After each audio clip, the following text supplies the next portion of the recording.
Ouvrons notre Bible au livre d'Isaïe, chapitre 15 et 16.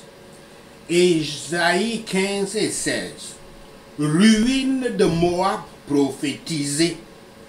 Ruine de Moab prophétisée. Isaïe 15. Isaïe 15, les jugements divins sur le point de venir sur les Moabites. Verset 1. Les Moabites étaient souvent en désaccord avec les Israélites. Pendant l'exode d'Israël et d'Égypte, le roi moabite Balak avait embauché Balaam pour maudire les Israélites. Mais Yahweh ne l'avait pas autorisé à le faire, dans Nombre 22. Les femmes moabites avaient tenté de séduire les Israélites, dans Nombre 25, versets 1 à 9. À l'époque des juges, Moab avait opprimé et pesé financièrement sur Israël jusqu'à ce qu'Éhoud assassine le roi moabite Églon, dans Juges 3, versets 12 à 30. Saul et David avaient tous deux vaincu Moab, mais Salomon avait été persuadé par l'une de ses femmes d'adorer le dieu moabite Chemosh, dans 1 Roi 11, versets 1 et 7. Et c'est un démon, ce Chemosh, qui amenait ses disciples à sacrifier leurs propres enfants. Versets 1 à 5.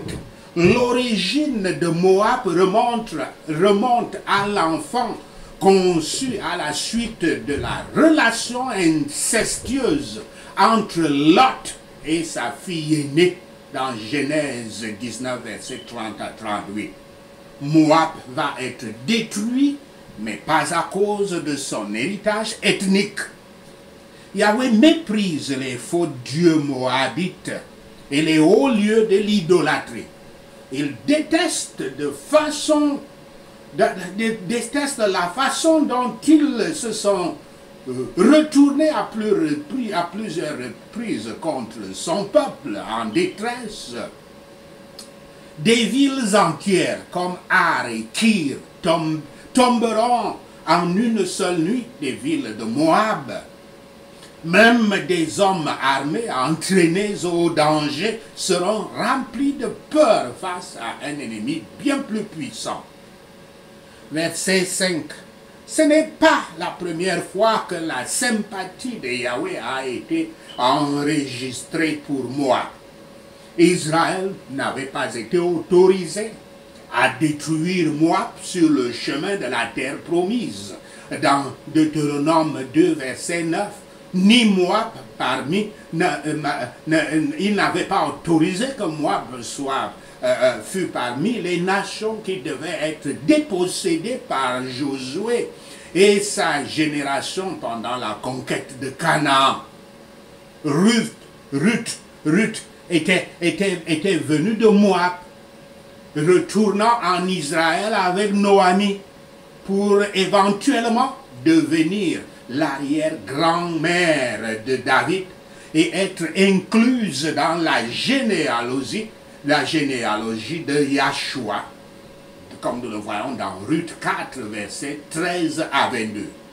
Il est clair donc que la miséricorde de Yahweh s'étend au-delà des frontières d'Israël, n'est pas seulement limitée à Israël dans l'Ancien Testament.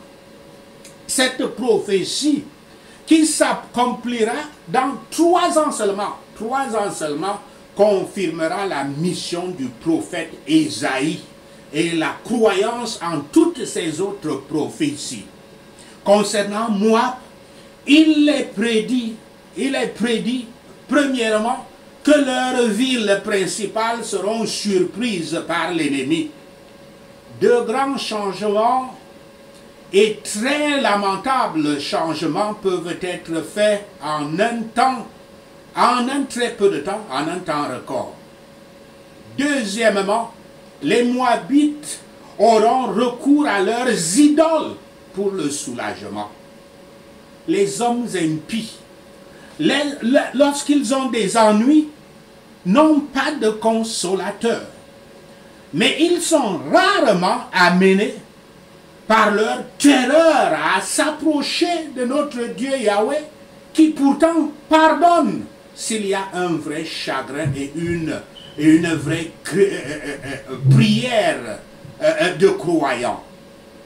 Troisièmement, il devrait y avoir des cris de douleur à travers la terre. Il est malheureux d'avoir de nombreux compagnons d'infortune, des compagnons de deuil. Quatrièmement, le courage de leurs soldats devra échouer, s'éteindre. Yahweh peut facilement priver une nation de ce dont elle dépendait le plus pour sa force et sa défense. Et cinquièmement, ces calamités devraient causer du chagrin dans les régions voisines. Bien qu'ennemis d'Israël, mais en tant que nos semblables, il devrait être pénible de les voir dans une telle détresse.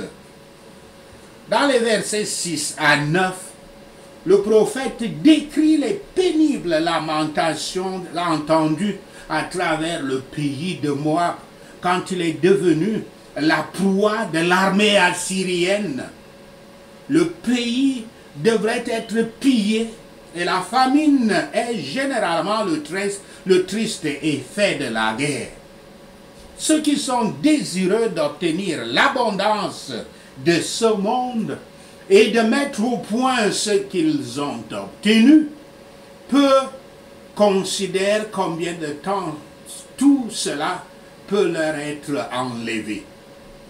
Pendant que nous avertissons nos ennemis d'échapper à la ruine, prions pour eux afin qu'ils puissent chercher et trouver le pardon de leurs péchés.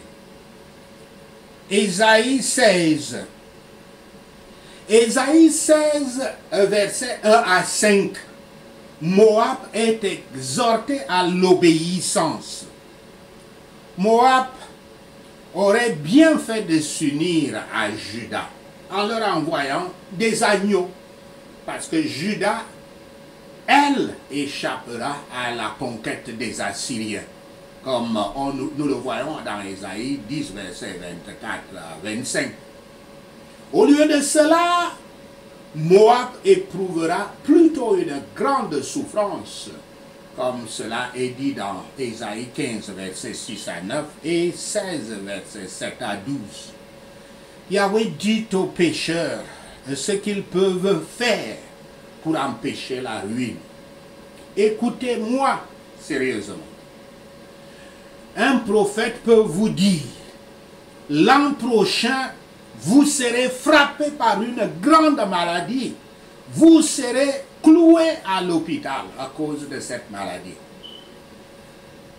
Celui qui ne connaît pas peut se mettre à trembler, à dire maintenant, Dieu a décidé de me tuer et croiser dans les bras et attendre. Non! Toute prophétie de Yahweh est accompagnée il te donne le moyen pour pouvoir éviter cela.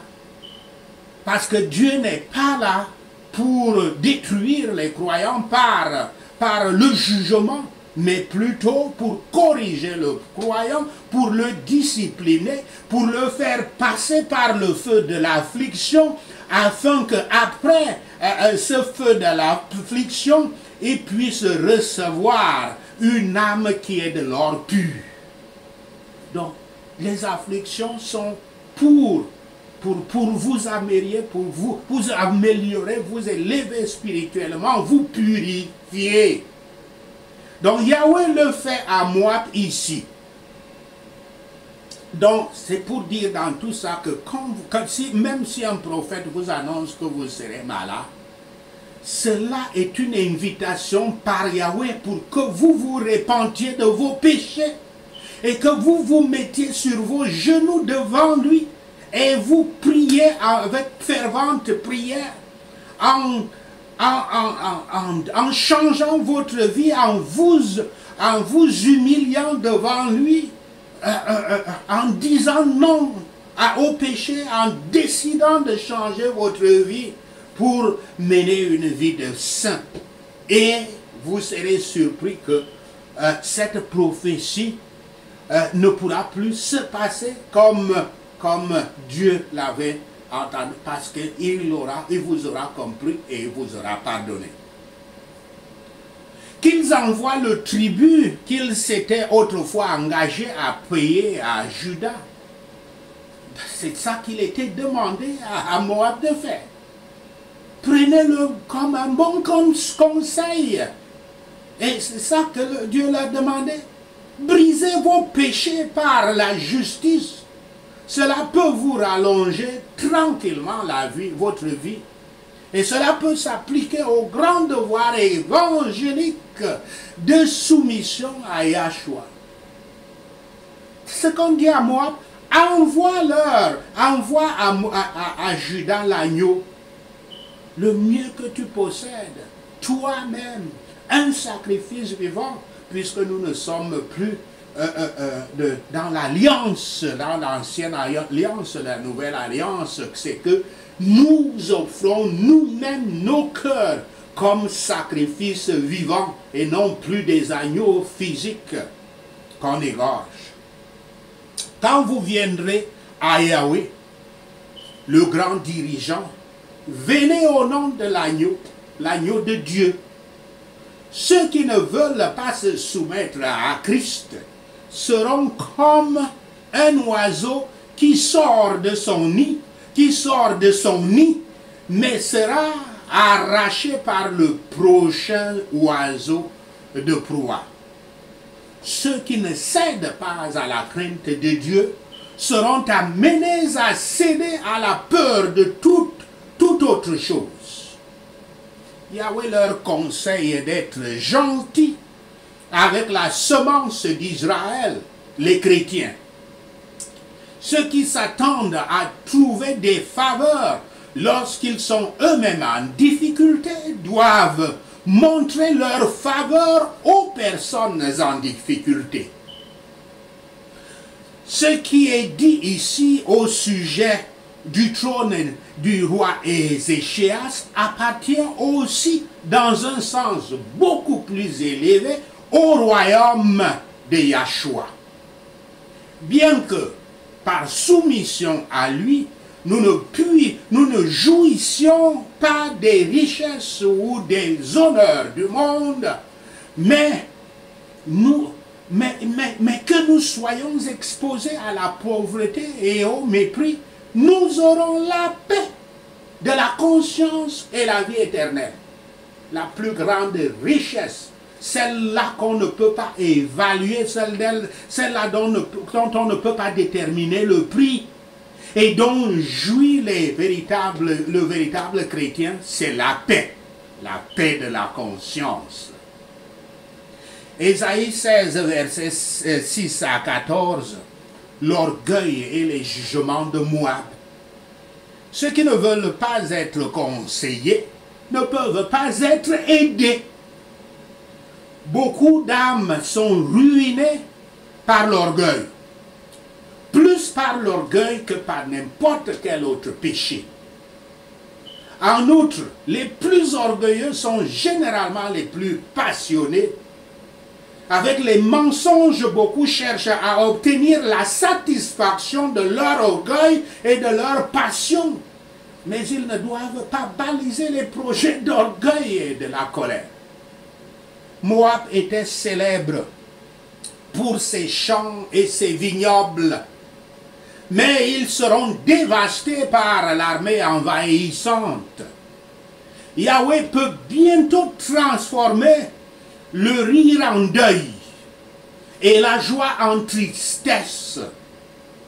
En Yahweh, réjouissons-nous toujours avec un saint triomphe. Dans les choses terrestres, réjouissons-nous toujours avec un saint tremblement de crainte de Yahweh. Le prophète regarde avec inquiétude les désolations d'un pays si agréable. Cela lui provoque de la douleur intérieure. C'est le sentiment qu'ont toujours les vrais chrétiens et que nous appelons la compassion. Cela relève, ce n'est pas à cause de nous-mêmes, mais cela relève du Saint-Esprit qui est en nous et qui fait de nous être ce que Christ est, l'homme de compassion. Les faux dieux de Moab sont incapables d'aider. Et le Dieu d'Israël, le seul vrai Dieu Yahweh, peut et fera ce qu'il a dit. Que Moab sache donc que sa ruine est toute proche et qu'elle se prépare. Qu'elle se prépare. Si elle peut se repentir, ce n'est que ça qui est demandé. Aux plus terribles déclarations de la colère divine, découvrez la voie de l'évasion. Faites découvrir la voie de l'évasion à ceux qui prennent l'avertissement, qui acceptent l'avertissement.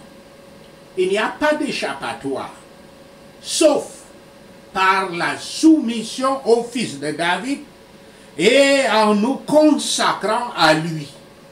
Et enfin, quand viendra le temps fixé, toute la gloire, la prospérité et la multitude des méchants périront. Mais le croyant, le chrétien, le disciple du Christ ne périra point. Sachez ceci et le Seigneur Yahweh vous bénira. Prenons ces points de prière. Prions Ésaïe 15 et 16. Ô moi, royaume des oppresseurs locaux de ma patrie, vos villes sont ruinées, détruites en une nuit, au nom de Yahshua le Messie. Dans les rues, vous portez un sac. Sur les toits et sur les places publiques, vous tous pleurez, prosternés pour pleurer, au nom de Yahshua le Messie. Vous criez, vos voix sont entendues jusqu'aux frontières. Vos hommes armés crient et leurs cœurs sont faibles, au nom de Yahshua le Messie. Mon cœur pleure pour vous. Vos fuyards fuient au loin, pleurant comme ils vont. Ils se plaignent de leur destruction, au nom de Yahshua le Messie. Les eaux des fontaines sont desséchées et l'herbe sèche dans votre pays, au nom de Yahshua le Messie. La végétation a disparu et il ne reste plus rien de vert, au nom de Yahshua le Messie. Ainsi, la richesse que vous avez acquise et accumulée, vous emportez sur le ravin des peupliers, au nom de Yahshua le Messie. Votre tollé résonne le long de la frontière. Vos lamentations atteignent les villes lointaines, au nom de Yahshua le Messie. Vos eaux sont pleines de sang, mais Yahweh apportera encore plus sur vous, au nom de Yahshua le Messie. Yahweh amènera un lion sur les fuyards et sur ceux qui resteront dans votre pays, au nom de Yahshua le Messie. Vous auriez bien fait de vous unir aux disciples du Christ, au nom de Yahshua le Messie. Comme les oiseaux qui volent de leur nid, ô oppresseurs locaux, ainsi sont vos femmes au guet de vos villes, au nom de Yahshua le Messie. Vous vous persuadez que l'oppression prendra fin et que la destruction cessera, que l'agresseur disparaîtra de la terre, au nom de Yahshua le Messie. Par amour, dites-vous, un trône sera établi. Dans la fidélité, un homme s'asseyera, l'un parmi la maison de David, celui qui, en jugeant, cherche la justice et accélère la cause de la justice. au nom de Yahshua le Messie. Nous avons entendu parler de votre orgueil. Oh, que votre arrogance est grande. Nous avons entendu parler de votre vanité et de votre insolence. Mais vos vantardises sont vides au nom de Yahshua le Messie. C'est pour ça que vous gémissez. Vous gémissez pour votre royaume au nom de Yahshua le Messie. Déplorez et pleurez pour vos gâteaux au raisin au nom de Yahshua le Messie. Vos champs se fanent, vos vignes aussi au nom de Yahshua le Messie.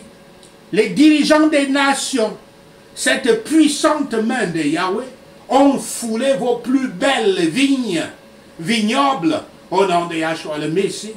Les cris de joie sur vos fruits mûrs et sur vos moissons ont été calmés au nom de Yahshua le Messie. Joie et allégresse sont enlevées de vos vergers. Personne ne chante ou ne crie dans vos vignes au nom de Yahshua le Messie. Personne ne foule le vin à vos presses, car Yahweh a mis fin aux cris au nom de Yahshua le Messie.